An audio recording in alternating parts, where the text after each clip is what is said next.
The Shark Deck.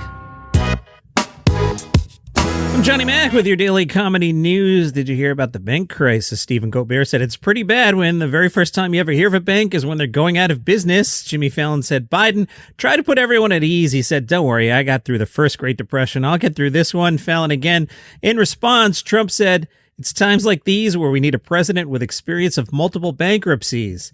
Johnny Mac, is it a slow news day? Why? Yes. Why do you ask? Let's check in with ChatGPT Mitch Hedberg. I asked the computer, write some jokes in the style of Mitch Hedberg about a slow news day. I turned on the news this morning. The top story is about a guy who found a potato that looked like Elvis. That's not news. That's a side dish. I was watching the news and they had a story about a guy who set a world record for eating the most pancakes in 1 minute. I mean, I'm impressed. I think he needs to find a new hobby. I heard on the news today that had to do a segment on a squirrel who learned how to water ski. I mean, I'm happy for the squirrel and all, but I don't think that's going to make the history books. All right, that's ridiculous. From Rolling Stone, is it a slow news day, Johnny Mac? Yes. Why do you ask? Apparently, Kevin Hart has become a meme. Rolling Stone writes, my name is Kevin Hart and I work hard, reads the Twitter bio of comedian Kevin Hart. You can't deny the hustle. Hart consistently ranks among the highest paid comedians, collaborates with big names on high-profile movie projects, and through his 2 separate production companies, maintains a dizzying number of partnerships and development deals. Oh, and last year he launched a tequila brand. By now, there are almost as many tweets from people expressing confusion at the Kevin Hart reactions as there are as images of the man himself. One Twitter user said, no way Kevin Hart got this many pictures.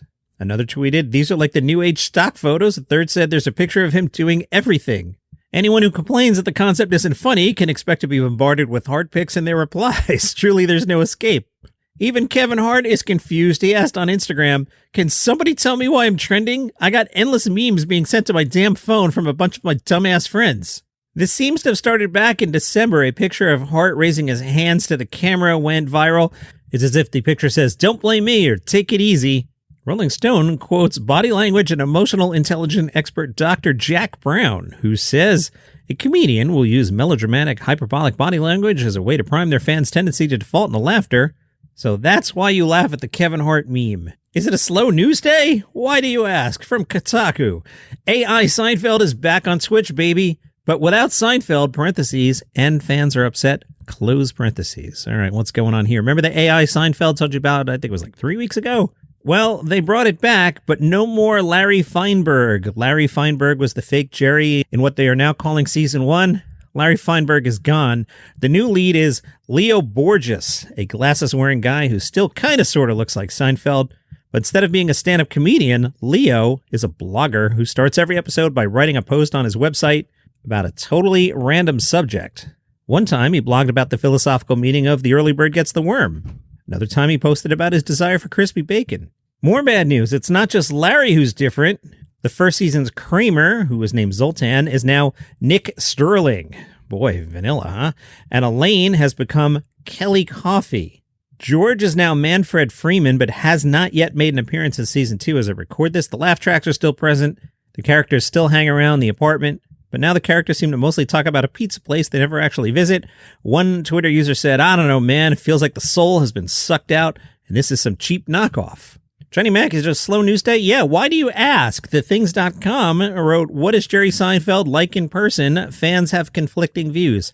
I'll go first. I met Jerry Seinfeld exactly once. He came up to do Jim Brewer's show. Wait, did I meet Jerry twice? I might have met Jerry a second time when he did Tom Papa's show, but the one I'm thinking of is meeting Jerry in the lobby of SiriusXM.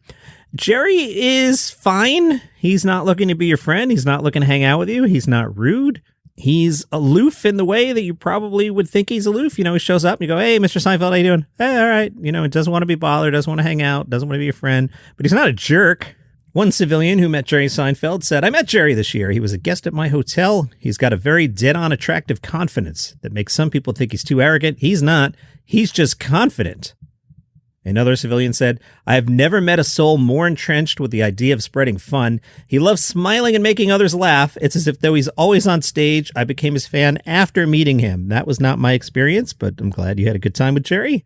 A third civilian said, Jerry came in a stand-up New York comedy club to perform right after the last episode of Seinfeld. All right, check your calendars. That's 30 years ago. He's a great guy. Talked to other comedians, not a diva, and pretty much the same person he played on Seinfeld. All right, that's a little dated. My wife worked in the hospitality industry. Again, I met Jerry 15 years ago, maybe more at this point. My wife worked in the hospitality industry, and he was one of those guys who would demand that no one look at him directly. If you spoke to him, you had to look at the wall. He actually used the phrase, "Do you know who I am?" Not my experience at all. I'm not going to call anyone a liar, an exaggerator, but that was not the vibe I got from Jerry at all. This person said, "I get it. Everywhere you go, people stare and that gets to you. You also have $500 million to ease the pain." Wasn't my experience at all with Jerry. Let's check in on Gossip Corner. Is it a slow news day, Johnny Mac?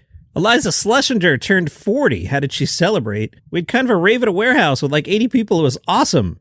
But the raves when you're 40 are a little more curated than when you're 20. We had nice cocktails and professional face painters, not just people drooling in the corner sweating. Pete Davidson has moved out of his bachelor pad in Brooklyn. Yeah, Pete Davidson in Brooklyn, that's not a thing. He just belongs on Staten Island. He's the mayor of Staten Island. It's where he belongs. The killer penthouse, says the New York Post, sits on top of a nondescript 4-story building at 46 Old Fulton Street. The penthouse comes with 4 bedrooms and 3.5 baths, along with a massive 1,500 square foot roof deck and private garden with an outdoor kitchen. There's also a private garage and a keyed elevator. And Will Ferrell stopped at the Big Texan on his, quote, road trip documentary. He was in Amarillo last weekend. He stopped by the Big Texan restaurant. They live stream, apparently. Why? Texans, hit me in the comments. What don't I understand about the Big Texan? I'm a dumb New Yorker. I don't get it. Why is your restaurant live streaming? You can yell at me. You can call me a stupid Yankee. I don't care. I want to know about this. My contact information is in the show notes. I want to know about this. Anyway, the restaurant's live stream showed Will Ferrell dressed as Sherlock Holmes, and he was there for the famous 72-ounce steak challenge. A Big Texan employee announced, "We have Sherlock Holmes all the way from London, England. He has 1 hour to eat a 72-ounce steak." Now, the story didn't reveal if Sherlock Holmes Will Ferrell completed or not. It seems like a big part of the story. Huh? I'm Googling to find out. I don't see it, but I did learn the current record for the 72-ounce steak challenge is Molly Schuyler did it in 4 minutes, 22. Look, FAQ, the Big Texan Steak Ranch. Let's do this.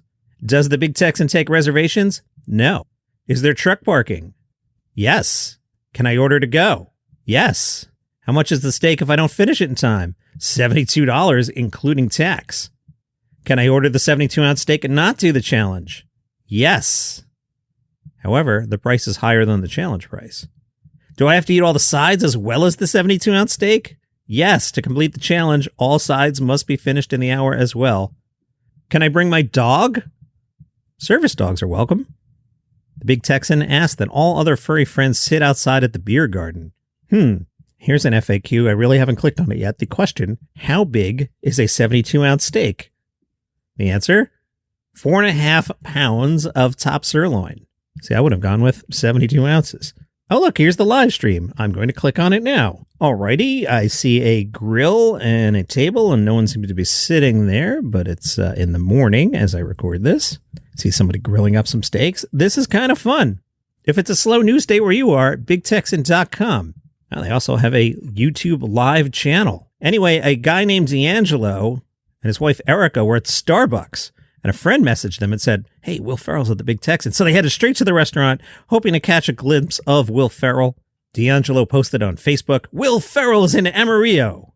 After Ferrell left the restaurant in an SUV, D'Angelo honked. Will Ferrell waved at him. D'Angelo said, "I was the first one in line of traffic and he waved right at me." Earlier in the day, Will Ferrell was spotted at the Clothes Exchange, Clothes with a Z. A spokesman from the Clothes with a Z Exchange said, Will Ferrell decided he wanted to shop at a thrift store, so he Googled thrift stores, and we were the first to come up. He bought some jewelry, socks, and a t-shirt. Will also ate lunch at Mexican Lindo. The spokespeople at Mexican Lindo's said Will Ferrell ordered a Guadalajara plate, which is a chicken enchilada plate with a ranchera sauce, topped with sour cream and guacamole and rice and beans. The production crew ordered enchiladas and taco salad fajitas. The restaurant spokesperson said Will Ferrell was very humble and down to earth, sweet to all the staff, as well as his crew. Is it a slow news day, John?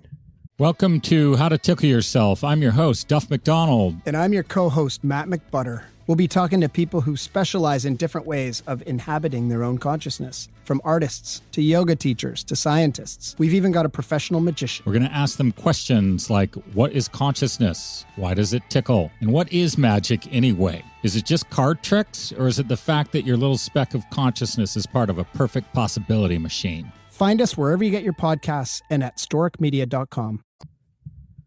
Podcasters, this is where you earn your money. Can you pull out a 15-minute episode when you got nothing? Which reminds me, there's a great story about Mets Hall of Famer Tom Seaver, late in Seaver's career. I think he was with the White Sox when the story takes place, so he's like 40, 41 years old when this happens. And he's out there and he's pitching, and he's Tom Seaver, but he doesn't have his best stuff that day. And the pitching coach comes out and is like, Tom, you got garbage today. And Seaver goes, yeah, but they don't know that. That's how I feel about today's podcast, except I've told you 9 times, I got nothing today. Hey, shout out to Fat Guy Who Loves Cake. He shot me an email and is a listener. Thanks, Fat Guy.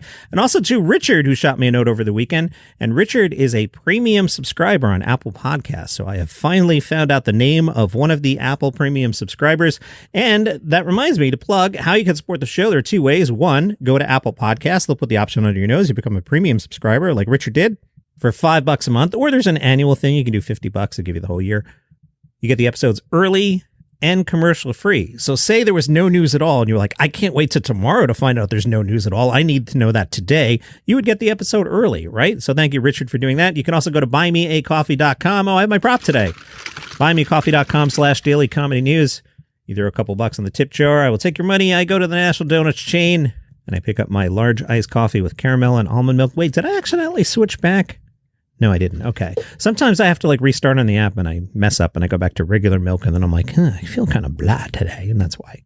Friend of the show, Dan Bublitz Jr. was on the Facebook group, which is Daily Comedy News Podcast Group. And he said, I hope History of the World Part 2 makes the top 10 list because it's hilarious. Dan reminded me, I forgot to watch it. I meant to watch it over the weekend. I got distracted. I went on another Yellowstone tear. I have completed Yellowstone. So if you want to talk about Yellowstone, you can email me. I'll talk to you about Yellowstone. Big fan. I also have not yet, but it's the plan for tonight, watched Bert Kreischer's new special. The folks at martincid.com did see it. Minor spoiler here. It won't kill you. It's just the first 3 seconds, literally.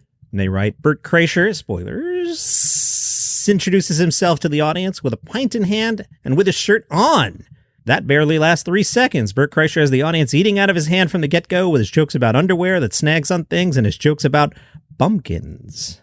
Cracked has a longer review. Again, spoilers coming up here, and they write, Bert Kreischer is full of cocktails and howling at the moon, often at school activities, while the other parents look on slack-jawed. Kreischer opens the show by taking the stage in a conservative button-down shirt and rips it open to reveal his super-powered party belly. CGI buttons fly into camera as if he's saying, if I'm gonna grow up, it won't be tonight, mother effers. Crack says, it's not to say the volume on Kreischer's life hasn't been turned down a notch or two. His stories now take place in decidedly more domestic locations. Instead of Russian trains, he's now causing havoc in family restaurants and escape rooms. He has his own version of domestic bliss, but it involves handing his wife a pocket knife and asking her to trim the matted hair from between his butt cheeks. Yeah, you're welcome for that visual image. You're thinking about it right now. I'm going to keep making you think of it. I can't believe you're thinking about that. Yuck. Ugh.